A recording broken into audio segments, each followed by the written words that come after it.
Welcome to an hour of HealthMade Radio. HealthMade is a community for natural health seekers where we educate people about common health conditions and share extensive research on the most effective natural health treatments and promote legislation that protects our health freedoms. A core concept belief is in the innate intelligence and healing power of the body, and if properly supported spiritually, emotionally, and nutritionally, it can find its way back to health. HealthMade Radio will bring you information from integrative health experts throughout the world. Check us out at healthmade.co. Health is what you make it. I'm Dr. Michael Karlfeldt, and I will be your host. Today's guest is Rabbi Wayne Dosick. Rabbi Wayne Dosick is the founder and spiritual guide of the Elijah Minyan, bringing spiritual Judaism and Jewish renewal to San Diego. Rabbi Dosick is a dynamic, inspiring, and loving educator, writer, spiritual guide, and healer who teaches and counsels about faith and spirit, ethical values, life transformations, and evolving human consciousness. He is well known for quality scholarship and sacred spirit. His reading of traditional texts for their sense of prophetical social justice, his abiding commitment to utmost dignity and decency for every human being, and his lifetime of guiding people to deep, personal, intimate relationship with the divine. He has been described as a rational intellect and with the soul of a mystic, and he has been called one of the most gifted teachers of our generation, understands the mindset, needs, and yearnings of people in response to this intellectual and inner searching in peerless fashion. Recently, he has been called the spiritual master of our time. Rabbi Dosick, committed to quality Jewish education, was manifested in the San Diego community, where he was founder of the San Diego Jewish Academy, now a K-12 community day school, and a founder of the Community Hebrew High School. Articles about Rabbi Dosick in his book has appeared in more than 100 newspapers and periodicals, and he has appeared on more than 300 radio and television shows, including Good Morning America, The Larry King Show, CNN, and NPR. Rabbi Wayne Dosick brings the message that God, both the transcendent, supernatural God of creation, revelation, and ultimate redemption, and the God of breath, heart, and soul, the God within, is at the absolute center of our life. And it teaches that when we recognize and embrace God's pathway of goodness, righteousness, and love, then through the work of our hands, we can transform the world and bring Eden to earth once again. Rabbi Dosick, it's such a pleasure to have you on the show today. Thank you very much, and thank you for that wonderful introduction. My late father would be so proud, and my late mother wouldn't have believed it, so thank you. Good. Well, yeah, usually the key is to surprise our mothers, because they know kind of what all the mischief we did when we were younger. Right. Yeah. But I really, your newest book, that is just being released, Radical Loving, why did you feel, I know you've written a lot, but why was this book so important to you? This book just shouted out at me to be written. I took one look at what was happening in America over the last 5-6 years, and I was heartbroken. Here we are. We are the crowning work of creation. We have reached the heights and pinnacles of scientific and medical and technological learning and research and discovery. We are at we are evolving human consciousness every day and discovering the mysteries of the universe. And yet, look at how we're behaving. There's such pain and bewilderment at the racism and the sexism and the Islamophobia and the anti-Semitism and the divisions between religions and cultures and the pain in our streets and the lack of civility and the greed of the powerful and the wealthy and the overwrought egos of the national leaders for supremacy and world domination, and the very threats of to this planet that we call home. And I knew we could do better because we are children of God. There's one God who loves us all, and that God wants decency and dignity and love and compassion and goodness and righteousness. So I knew we could do better, and that was the genesis of Radical Loving, one God, one world, one people.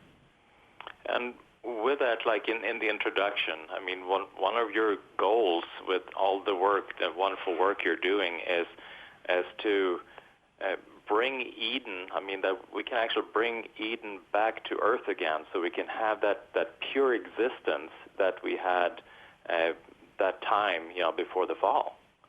Well, that's the point, that with the fall became the separation and disconnection from God and from each other, leading to the flood and to the Tower of Babel and to all the other things that have been so painful throughout our existence.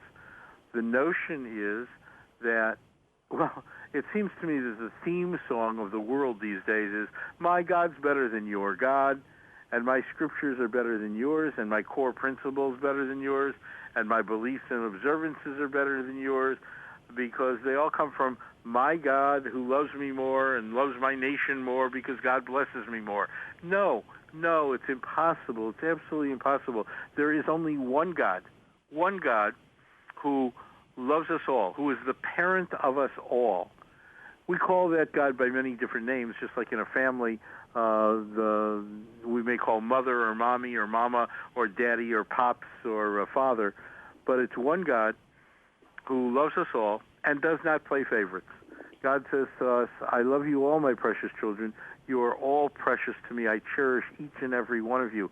And I don't want you to fight. I want you to love and to know each other. Of course, there are differences between you because that's part of the beauty.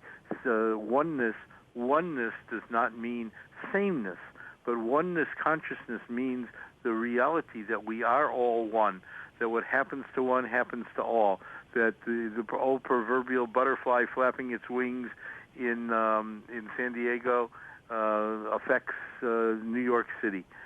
The reality of our lives is that we need to re-establish this notion of oneness, this oneness consciousness, to understand that God is everywhere and everything and everyone.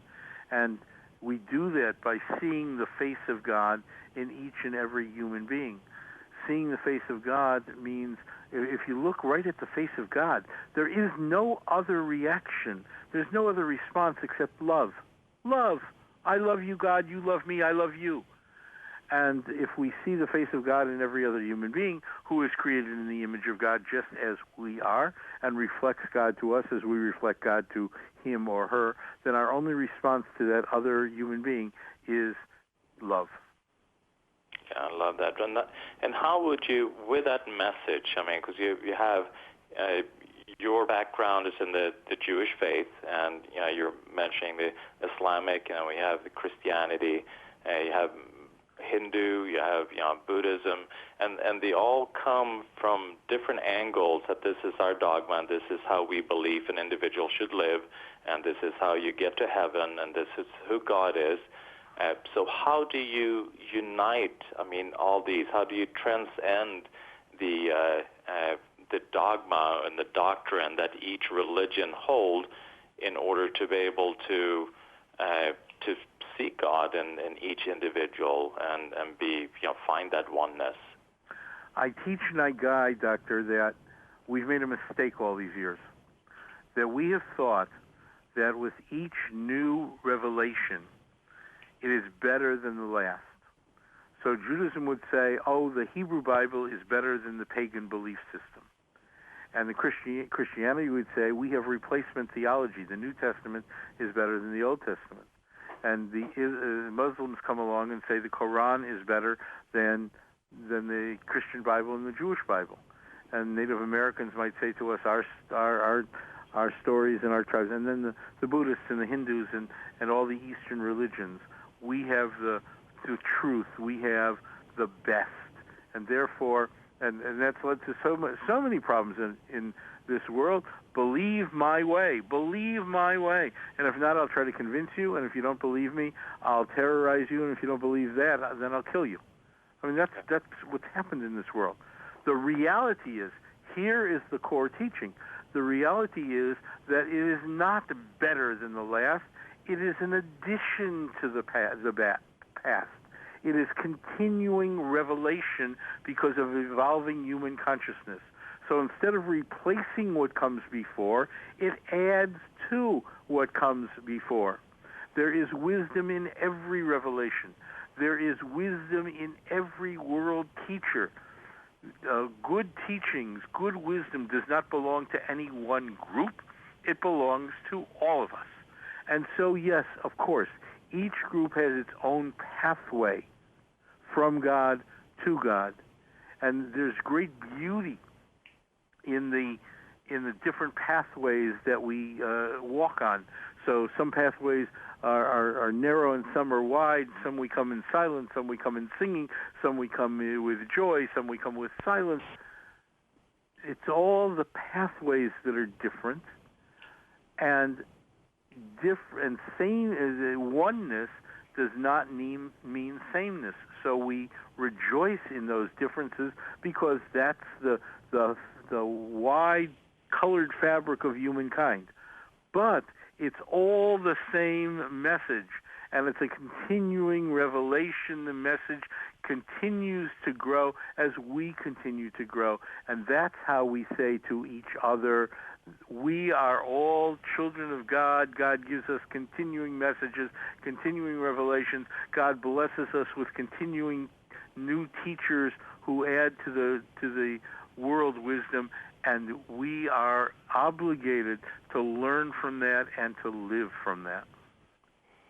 And I really loved in your book, you're talking about the creation and God, telling the angels that, we're going to create Earth and we're going to, have all these animals there, and now we're going to bring human being, man and woman there, and the angels were kind of concerned about that at that time, and according to what you're writing. So tell me a little bit about that. According to this ancient legend, the angels say to God, on the fifth day of creation, God, the angels say, "Congratulations, God, great world that you just created.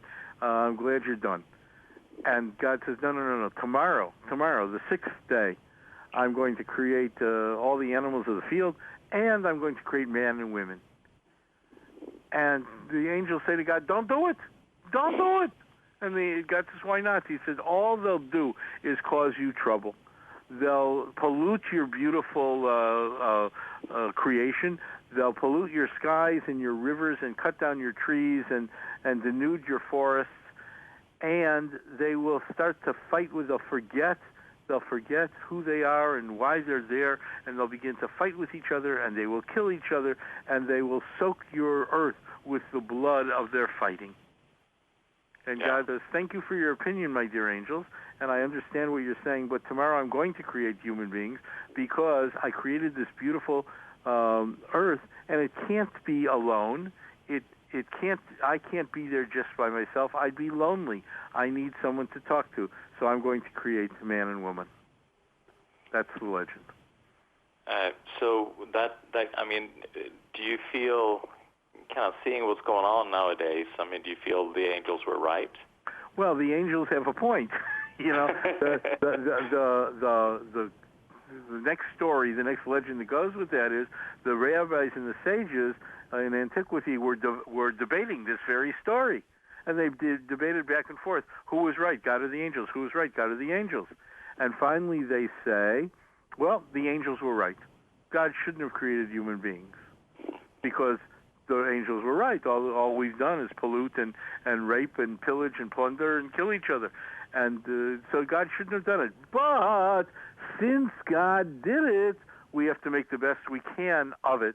And therefore, we have to be back in oneness consciousness, that oneness consciousness of Eden, where we have to learn to treat each other with decency and dignity and love and compassion and justice and righteousness and goodness. Wonderful. We're going to take a quick break. I'm listening to HealthMade Radio. I'm Dr. Michael Karlfeldt, and you are listening to Rabbi Dosick. He is the author of Radical Loving. We'll be right back. Welcome back to HealthMade Radio. I'm Dr. Michael Karlfeldt. I'm here with Rabbi Dosick. He is the author of Radical Loving, How to bring Eden back to earth and get rid of all the division, all the hatred, and recognize that we are all children of God on one creation, one God, one world. In regards to, so they all decided the angels are right. Do you feel, looking at, why did God do this? When, obviously God is omnipotent. He's full, understanding. He sees all, beginning to end. And you mentioned that he did this to not be lonely. But he had all the angels. So what was the purpose for this creation then? Well, like everybody else, like all of us that we know, you, me, everybody we know, God's a very creative being, and God doesn't like to be bored. So, let's create another universe, let's create another world, and I think that was really it. I think God was having a good time. Yeah, exactly. And that's the thing. If you are, He's the creator, so what do you do as a creator? You create. And, right, exactly. Yeah, exactly. Some of us are better creators than we are maintainers, but God's good at both. Yeah, exactly. And do you feel, obviously we see all this division and we see all this hatred taking place. Mm-hmm. Do you feel that God recognized that this was something that will probably take place, and do you feel also that there's, obviously you feel that there's a solution to it? Well, we've been given free will. Part of the whole concept of creation was free will. We are not puppets. It is not the philosophical determinism that some philosophers and theologians advocate. We all been given free will. And basically what God says to us is, look, folks, I created you. I know you intimately. I know you from the inside of the insides because I made you. And here's a set of rules, a set of behaviors. Some people call them commandments, injunctions, for you to get along with each other, for you to bring out the best in each other, for you to elevate the human spirit, for you to put love at the and compassion at the center of your being. If you do these things, then things should work out pretty well, and our land and our lives will be good. You won't pollute, and you won't destroy, and you won't hurt and hate each other, and you won't live in fear. But if you don't, if you use your free will to choose otherwise, then there will be consequences that you won't like very much. I'm telling you how to do it, and I'm giving you the choice whether you will or not. If you do, things will come out pretty well. If you don't, then things will not be so good. And so what we are seeing now is the consequences of our choices not to follow God's revelation and God's will and word. And so therefore, part of this book is the call to return. To return. It's almost in many ways the same as the ancient, urgent, prophetic call to social justice. Read the prophets, Isaiah, Ezekiel, Jeremiah. They are saying to the people there, hey, this is how God asks you to behave. You're not doing it, and you're paying the consequences. So now's the time to change your ways. And that's in many, many ways what I'm saying here. God forbid I don't consider myself a biblical prophet. However, each one of us is a prophet. And there is a chapter in the book that says you are a prophet. Why? Because each one of us can hear or see or envision or dream by day or night God's will and word for us. And all it means to be a prophet, it's not being a soothsayer or a fortune teller, it is being a messenger of God. So when we receive those messages from God, prayer has two parts. First, you talk to God, and the second part is God talks to you. We just have to listen. We have to open our eyes. We have to become channels by which God can flow through us. And when we do that, then we hear the message of how we are to behave, and it may be a message just for ourselves, or it might be for our families, or it might be for our community, or for our church or synagogue or organization. It might be for our workplace. It might be for the whole world. It is God speaking to us in continuing revelation each and every day, because each and every one of us is a prophet. And sometimes, and kind of going back to the differences in religion, so you have one individual, God speaks to him directly, and he has a certain understanding, and then you have another individual that God speaks to directly, and he has another understanding, and they seem to be conflicting with each other. How is that resolved? I mean, how do you look beyond that? No. It's Abraham Lincoln. President Lincoln said, "I hope that my will is God's will." And the Christian prayer at the end of the Lord's Prayer, "Thy will be done, Thy will be done, Thy will be done." We become arrogant, and God says to us in the Bible, "Don't think that your power or your wealth got you this." We can become arrogant and think that our will is God's will, but no. God has a formula for us, and that formula is revealed, and that formula is written, and we're to follow God's truth, not the truth as we might pervert it. And so you're wanting to kind of bring mankind, and I agree with you. I want that as well.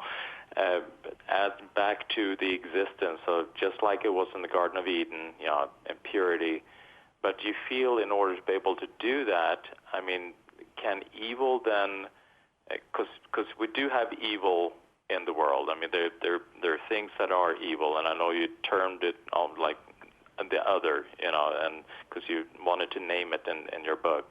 Because if you can't name it, then it's hard to address it, like a disease.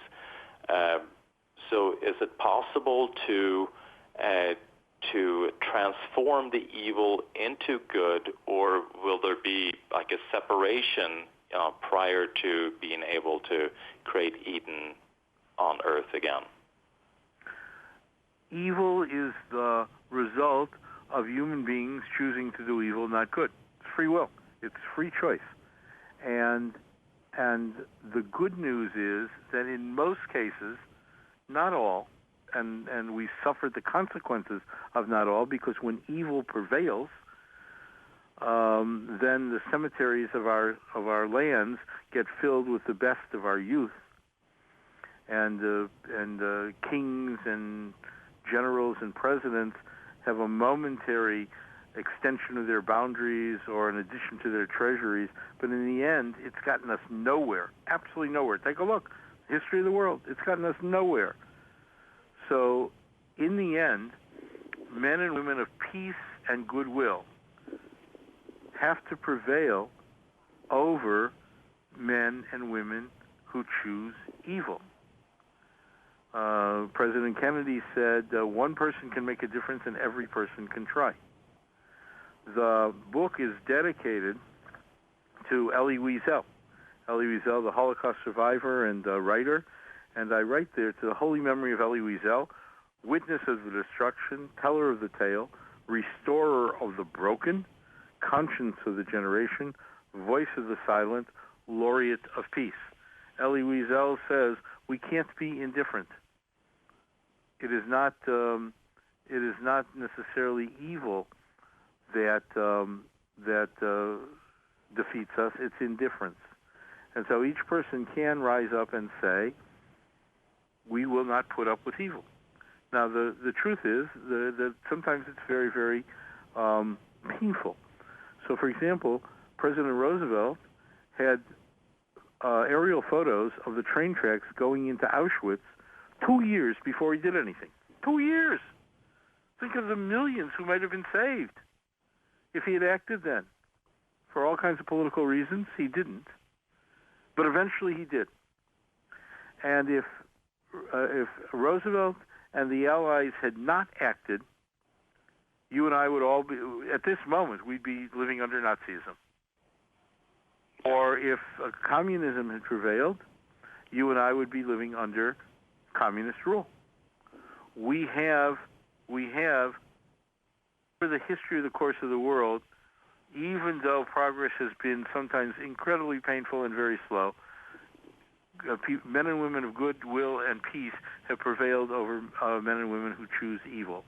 And that's the notion that the more we do that, the closer and closer we come to oneness consciousness, to the understanding of following God's word and will, and thus the metaphor of Eden on earth once again. Wonderful. We're going to take a quick break. You're listening to HealthMade Radio. I'm Dr. Michael Karlfeldt. I'm here with Rabbi Dosick. He's the author of Radical Loving. We'll be right back. Welcome back to HealthMade Radio. I'm Dr. Michael Karlfeldt. I'm here with Rabbi Dosick, and we are discussing his newest book, Radical Loving, how to bring Eden back to earth.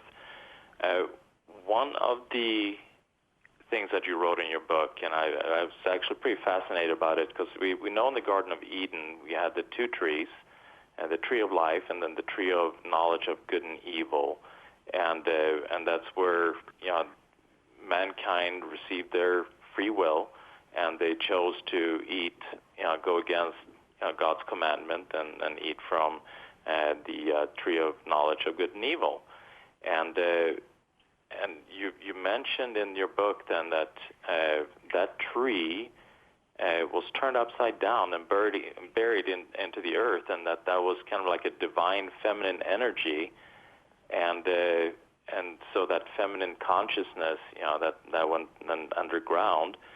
So what will bring that back to existence again, or to be revealed again? I mean, what kind of impact does that have?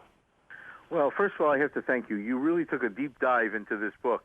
That you read that so carefully and so correctly. Thank you very much. That's a big compliment. I'm honored and humbled. Thank you. The notion, that's exactly right.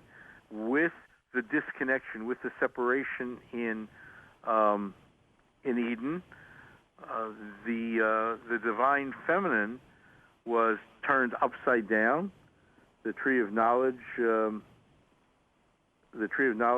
turned, knowledge of good and evil, was turned upside down, and the Shekhinah, the divine presence, the divine feminine presence, decided to leave with Adam and Eve. This is all metaphoric, you understand. I mean, we're talking about fables and legends here. Yes, but that to me, that's really fascinating, because you can then bring that into reality and understand the principles. Right. So exactly. Thank you. So the Shekhinah left, and therefore there was not only the separation between God and human beings, but the separation between the divine masculine and the divine feminine, and we have been living with that throughout history. Throughout history, the separation between the masculine and the feminine. And the rest of the world, the whole world, everything else that we've been talking about cannot be healed until the breach between masculine and feminine is healed. Now, the good news is it's begun.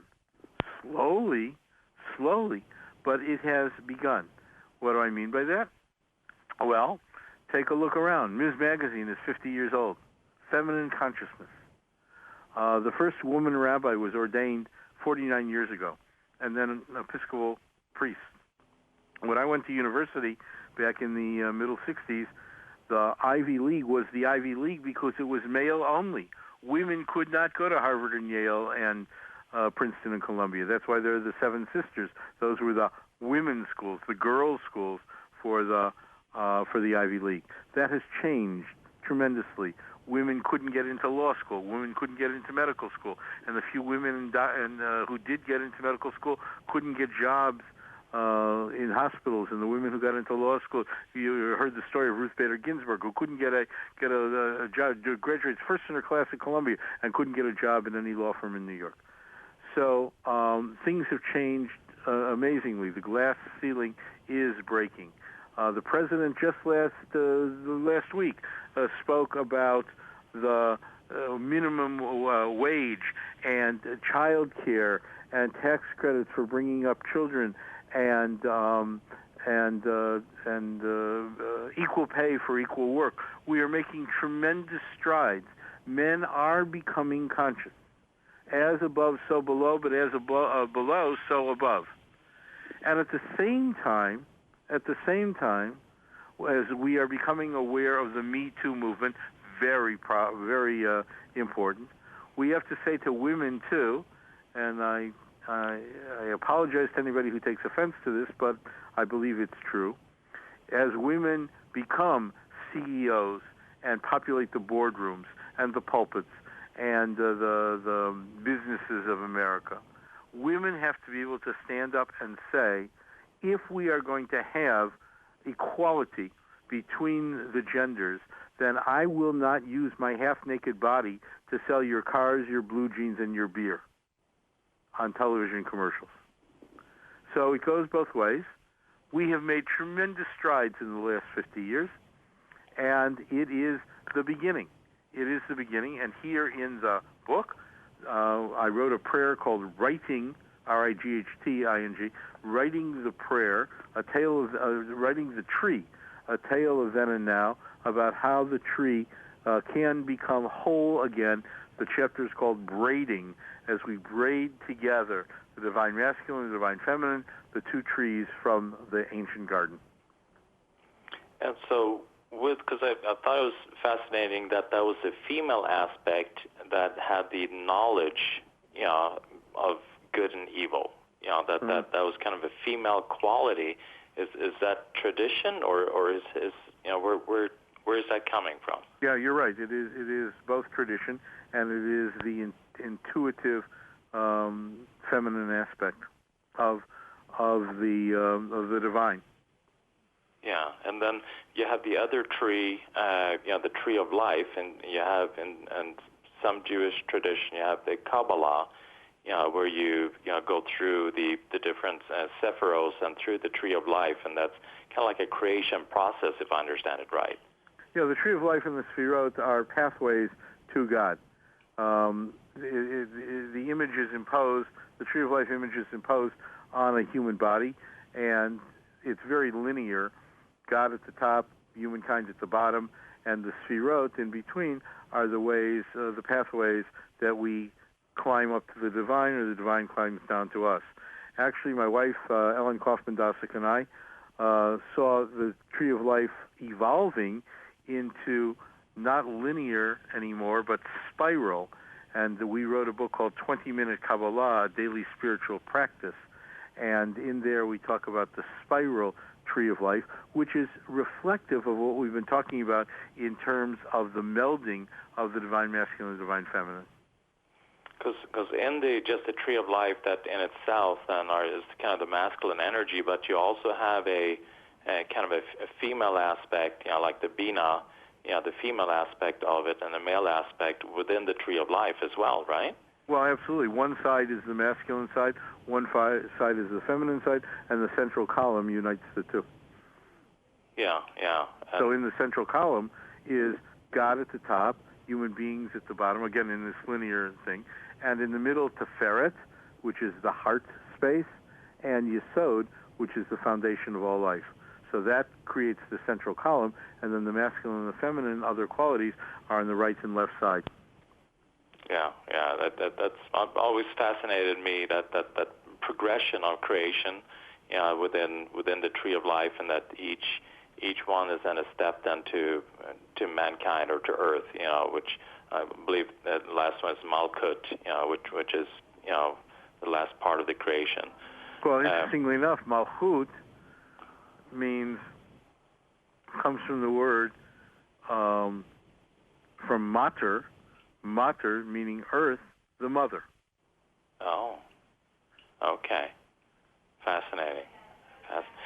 And so, with this book, then, I mean, obviously the main premises is radical loving. So, how would you sum up what radical loving is?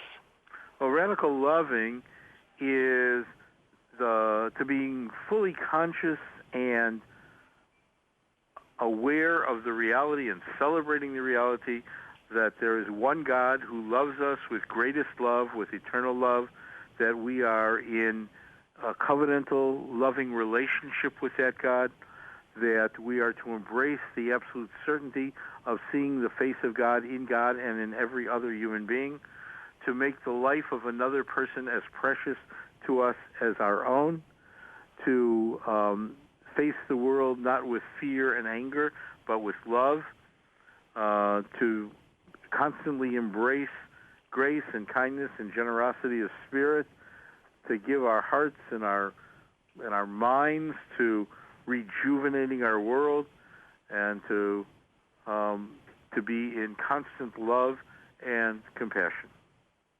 Wonderful. We're going to take a quick break. You're listening to HealthMade Radio. I'm here with Rabbi Wayne Dosick. He is the author of Radical Loving. We'll be right back. Welcome back to HealthMade Radio. I'm Dr. Michael Karlfeldt. I'm here with Rabbi Wayne Dosick. He is the author of Radical Loving, bringing the purity and peace and love back to our existence, to remove the division that exists within race, gender, religion, so that we all can come together as all children of God. So how practical, I mean, it's the word love seems so kind of nebulous. It seems, how practical of a solution is the word love, or are there steps that we need to take in order to be able to get to that solution? Well, I always like to talk about what I term FANAMI, find a need and meet it. That means if you see the face of God in another human being, once again, the only way to respond is to love. I'll give you a couple examples if we have enough time. Example number one. When my kids were little, we decided to follow the teaching of an ancient sage who said if he goes to the marketplace and he needs one piece of meat, he buys two. If he needs one bunch of vegetables, he buys two, one for himself and one for the needing in his community, the poor and the hungry in his community. So we tried to follow that when the kids were little. We went to the grocery store and we bought one more item of non-perishable food, a box of cereal, a box of mac and cheese, a can of tuna, a jar of peanut butter. We didn't even take it into the house. We left it in a brown paper sack in the car. And when the sack was full, the kids would march this into the local food pantry. Well, one day, I thought that was a good way to teach young kids to help take care of others. So one day we're in the store, and my son, my youngest, was 5 or 6 at the time, and I took a box of Cheerios off the shelf, and I said to him, how about this as our food gift for this week? And he grabbed the cereal out of my hand. Always was a precocious kid. He grabbed the cereal out of my hand and said, no. And I said, why not? He put the cereal back on the shelf, and he stood on his little tippy toes and grabbed another box of cereals off the shelf, and he said, look, Dad, there are hungry kids out there, and kids like sugar frosted flakes better than we like Cheerios. Today we're getting sugar frosted flakes as our food gift. Wow. In an instant, that kid taught me not to see a category of people, the poor, the hungry, the needing, but to see the face of a kid to whom we might be giving a box of cereal. So we fix up Thanksgiving baskets for people, turkey and yams and string beans and cranberries. Well, how about a bag of festive jelly beans or a bottle of sparkling apple cider? Just because somebody needs food doesn't mean shouldn't have festive food just like you and I are going to eat. That's one way to do it. Another FANAMI, find a need and meet it. You know, when tragedy strikes, just for example, I'm just giving this one example. Tragedy strikes, and we say to somebody whose relative has died, anything you need, you just call me. I'm here for you. I love you. Anything you need, you just call me. I'll be right here. And, of course, nobody ever calls. So FANAMI, find a need and meet it. You say to the mourner, is your Uncle Charlie coming in from out of town for the funeral? Tell me his flight arrangements. I'll go pick him up at the airport. Is your shirt still at the dry cleaners you need for the funeral? I'll go pick it up for you. Don't worry about the kids tonight. I'll take them out for pizza. That's finding a need and meeting it. We give away old clothes, usually clothes that are out of style or don't fit anymore. So you give away a pair of pants, you give away an old suit, you give away a blouse, a skirt. But, if a man needs a pair of pants, he probably needs a pair of socks. And nobody thinks to give away a pair of socks. But give away a pair of socks. And give away toothpaste and toothbrushes and shampoo and soap and feminine hygiene supplies, things that we all need and often take for granted and nobody ever thinks to give away. You go to a hotel, the hotel doesn't want you to steal the towels, but it means for you to take those little bottles of shampoo and those little bottles of those little bars of soap. Take them with you, collect them, and then take them down to the local food pantry or the local shelter. Right now, on my front porch is a big barrel. We are collecting from my group stuffed animals because in San Diego, the convention center right now is being used to house migrant children who've been separated from their parents, and they are lonely and alone and afraid. And so all across town there is a collection of stuffed animals to bring these kids a tiny bit of modicum of comfort. That's finding a need and meeting it. That's putting love into action. Yeah, and that's exactly. And love is an action word, like you're saying. It's not. I mean, obviously, it's a state of being as well. But in order to be able to reach that state of being, it is done through action. And a lot of us we're so busy in our life, like you mentioned, prior, that putting God first. Thy will be done, not mine. So putting God first and then recognizing God in each individual, then going outside of yourself to meet that need, in order to be able to express that love and then bring unity through that. So I really love that message in your book. Thank you. So how do you, kind of my last question here, what does the birthing of this new world, what does it look like? I mean, what do you envision? It means, here's another metaphor, but take it for what it's worth. You remember back to 1987, we had what we called the harmonic conversions. A bunch of people stood around the whole world, holding hands and singing songs, hoping to bring love into the world. And most of the world laughed at us.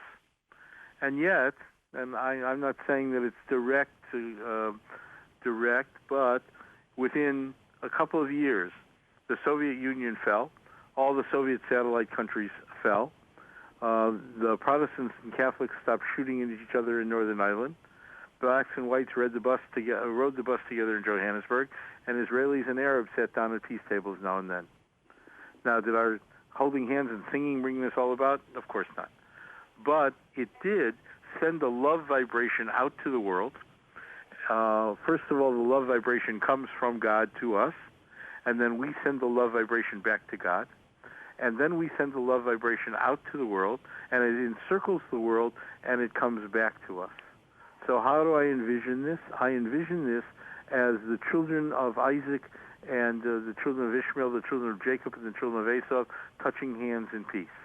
That means that while we rejoice in our different approaches, our guide and our guidance is all the same. From God, to God, all of us as God's children, God who loves us all and tells us to love each other.